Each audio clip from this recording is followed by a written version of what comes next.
ছয়গাঁৱৰ বাটাকুচিত গৰখীয়া মাৰৈ পূজা। দক্ষিণ কামৰূপ ছয়গাঁৱৰ বাটাকুচিত অৱস্থিত মাৰৈঘৰ প্ৰাংগণত পৰম্পৰাগত ধৰ্মীয় ৰীতি নীতিৰে অনুষ্ঠিত হয় এই গৰখীয়া মাৰৈ পূজা। বাটাকুচি বিহৰি ৰাজগৈৰহৰ উদ্যোগত সোমবাৰৰ পৰা দুদিনীয়া কাৰ্যসূচীৰে অনুষ্ঠিত হৈছে মা মনসাৰ মাৰৈ পূজা। মা মনসাৰ আশীষ ল'বলৈ পূজাস্থলীত যথেষ্ট ভক্তপ্ৰাণ ৰাইজৰ সমাৱেশ ঘটে। ঐতিহ্যমণ্ডিত মা মনসা বাটাকুচিত আমাৰ এই পূজাত আহি উপস্থিত হৈছোহি। খুব ভাল লাগিছে, সুন্দৰ মাংগলিক পৰিৱেশ আৰু লগতে এই পূজাখনৰ বিষয়ে আমি সকলোৱে জানো। বহুত পুৰণি এই পূজাখন, 100 বছৰৰো বেছি এই পূজাখন উদযাপন কৰা হৈছে আৰু গোটেই এই অঞ্চলবাসী ৰাইজে বিশ্বাস কৰে এই পূজাখনৰ ওপৰত আৰু প্ৰত্যেক বছৰেই অনুষ্ঠিত হয়। মই কেইবাবছৰো আমাৰ এই পূজাখনত আহিছোঁ আৰু এই বছৰো অহা সময়টো বেলেগ, যদিও আহি পুনৰ এটা নতুন অনুভৱ মই এইবাৰ ল'ব পাৰিছোঁ বা নতুন অভিজ্ঞতা ল'ব পাৰিছোঁ। মই আপোনালোকৰ জৰিয়তে এইটোৱে মই আশা কৰোঁ যাতে মাৰ আশীৰ্বাদে যাতে গোটেই অঞ্চলটোৰ উন্নতি হওক, গোটেই গাঁওবাসীৰ উন্নতি হওক, অপায় অমংগল দূৰ হওক, মই তাৰে কামনা কৰিছোঁ। আৰু বিভিন্ন আমাৰ এই অঞ্চলৰে ব্যক্তিসকলক লগ পায়ো ভাল লাগিছে। মাংগলিক অনুষ্ঠানৰ লগতে সামাজিকভাৱেও যাতে অনুষ্ঠানটো আগুৱাই যায়, মই তাৰে কামনা কৰোঁ। আমাৰ পূৰ্বপুৰুষৰ আজু ককাহঁতে কৈছিলে তেওঁলোকে যে এইটো 1812 চনৰ পৰা আৰম্ভ হৈছিলে। তেতিয়া আমাৰ ইয়াত মানে কোনো হিন্দু মানুহ নাছিলে, অকল মুছলমান আছিলে।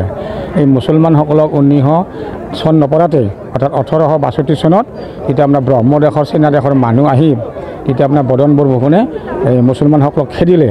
খেদিয়াৰ পিছত তেওঁলোকে আকৌ এইবিলাক ৰাজত্ব কৰিলে। তেওঁলোকেও কিছু বছৰ প্ৰায় মোটামুটি 50-60 বছৰমান ৰাজত্ব কৰাৰ পিছত তেওঁলোকৰ মানে ঢুকাল। তাৰপিছত আমাৰ আহিল আপোনাৰ বড়ো মানুহ, ৰাভা মানুহ, এনেকৈ আহি আমি এইটো বস্তুটো স্থাপিত ৰাখিছোঁ। তাৰপিছত 1971 চনত আমাৰ সৰ্বসাধাৰণ গাঁওখন আপোনাৰ প্ৰায় এতিয়া 300 মানুহ হৈছে পৰিয়াল। এতিয়া আমাৰ জেনেৰেল মানুহ 1970 চনৰ পৰা এতিয়া আমাৰ জেনেৰেল কাষ্টত আমি এনেকৈ মিলিজুলি চলি আছোঁ। ই আমাৰ ইয়াত মাৰৈ পূজা বুলি কয়, এইটো মা মনসা মাৰৈ পূজা। ইয়াত মানে আমাৰ পাঠা, ছাগলী, হাঁহ, পাৰ, হাঁহ এইবিলাক বলিদান কৰা হয়। এইখিনি এতিয়া চলি আছোঁ পূৰ্বপুৰুষত, আমি মিলিজুলি আছোঁ। এতিয়া বৰ্তমান আমাৰ ওচৰতে লাগি থকা মুছলিম সম্প্ৰদায়ৰ মানুহ এতিয়াও আমাৰ লগত মিলিজুলি আছে, ভাই ককাইৰ নিচিনা আমি আছোঁ চলি। তেনেকুৱাই কথাখিনি আৰু আমাৰ কাৰ্যসূচী হয়। এতিয়াতো আমাৰ আপোনাৰ বহুত ধৰণৰ হয়। এতিয়া আপোনাৰ সন্ধিয়া নাম পাৰ্টিও হয়, এতিয়া আপোনাৰ যাত্ৰা পাৰ্টিও হৈ গৈছে ৰাতি, যোৱা ৰাতি। এনেকুৱা আজি কাৰ্যসূচী আপোনাৰ যিটো আমাৰ ওজাপালি বুলি কয়, আমাৰ দেওধনী নৃত্য বুলি কয়, এইবিলাক আমাৰ চলি থাকে আৰু এতিয়া চলি আছে তেনেকৈ আৰু। এতিয়া ৰাতি প্ৰায় মোটামুটি 9 মান বাজিব। তাৰপিছত 10 মান বজাৰ পৰা আপোনাৰ বলি প্ৰথা আছে, এতিয়া বলিদান কৰা হ'ব। তাৰপিছত 11 মান বজাত সমাপন হয় নিশা। এইখিনি আৰু আমাৰ।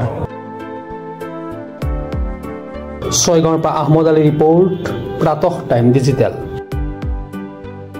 Mobile plus physiotherapy wellness and rehabilitation centre, দক্ষিণ কামৰূপৰ ব্যৱসায়িক প্ৰাণকেন্দ্ৰ বিজয়নগৰৰ লগতে VIP চক আৰু গুৱাহাটী মালিগাঁও পাণ্ডৱনগৰত থকা 3খন ক্লিনিক বৰ্তমান প্ৰায় 20 বছৰৰ অভিজ্ঞতা পুষ্ট তথা এতিয়ালৈকে প্ৰায় 40,000 ৰোগীক সুস্থ কৰি তোলা ডক্টৰ পল্লৱী নাথৰ তত্ত্বাৱধানত চলি আছে।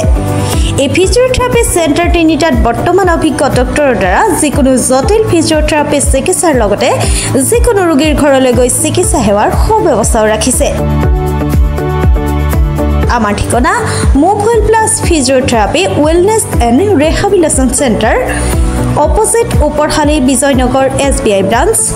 আমাৰ VIP চকৰ ঠিকনাটো হ'ল VIP Chowk near VIP bus stop, Borjhar, Guwahati. আমাৰ মালিগাঁও ঠিকনাটো হ'ল চেলাছ 360 physiotherapy and rehabilitation centre, Maligaon Pandavnagar, Guwahati 12। আমাৰ যোগাযোগ নম্বৰ হৈছে 8011744696।